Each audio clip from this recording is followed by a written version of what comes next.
Hello everyone, welcome back to my channel. I'm Upasana Taneja, and in today's video we have a question where we are given, like, I can tell you this form, a raised to power b raised to power c. We are given this. Now I will first tell you the difference between this. If you have a raised to power b raised to power c, or you have a raised to power b raised to power c, these both are very different. This thing can be written as a raised to power bc, okay, because power you can multiply. But if you have this case where you don't have any bracket, then what do? Then you try to solve this first, okay. Then you have a bracket here, that is a hidden bracket that is not seen here. But whenever you have this form, then you have a bracket here. That means you need to solve this power first. So if I say, I can put the bracket here, okay. So let us do the solution now, okay. Since now I have x raised to power 5, so that means I need to solve this thing now. So let us substitute, let x raised to power, I say it is t, okay.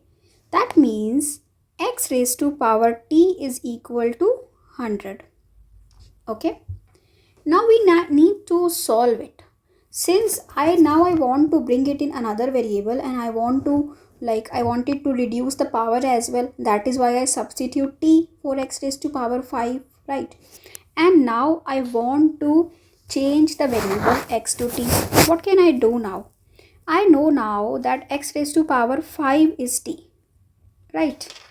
So if I write here x raised to power 5t, okay, or if suppose I say I take power 5 on both sides, okay, taking power 5 on both sides, this will become x raised to power 5t, and this will become 100 raised to power 5. And now I know this rule that a raised to power mn can be written as a raised to power m raised to power n, right? So this I can write as x raised to power 5 raised to power t, and this is same 100 raised to power 5, okay. So what will I do now? This is t now, x raised to power 5. So t raised to power t is 100 raised to power 5. And now we have the best thing, that we have a raised to power a. And I have told you in many of my videos that whenever you get this form, then what do you need to do? You always try to make a raised to power a is equal to b raised to power b. Means if you see left hand side, base and exponent are same.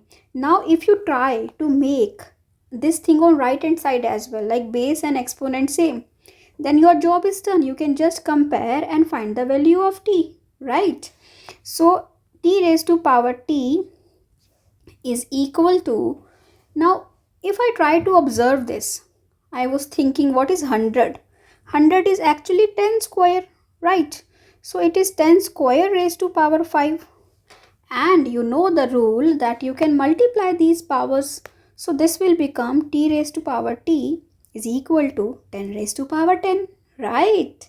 So that means now you have this form, that a raised to power a is equal to b raised to power b. And that means now you can equate, and which implies t is equal to 10. And this t is 10, that means x raised to power 5 is 10, right? So, and this implies x will be equal to 10 raised to power 1 by 5, okay. And if you solve this on a calculator, you will get, scientific calculator, you will get x is approximately equal to 1.585. So I hope you understood this. For these types of questions, you actually need to follow this method, and always try to see the difference between these things, a raised to power b raised to power c or something like that, okay. Then you will be able to solve this question carefully. So I hope you understood this. If you like maths riddles, you can follow me on Instagram and Facebook, where I upload consistently. And see you in the next video. Bye bye.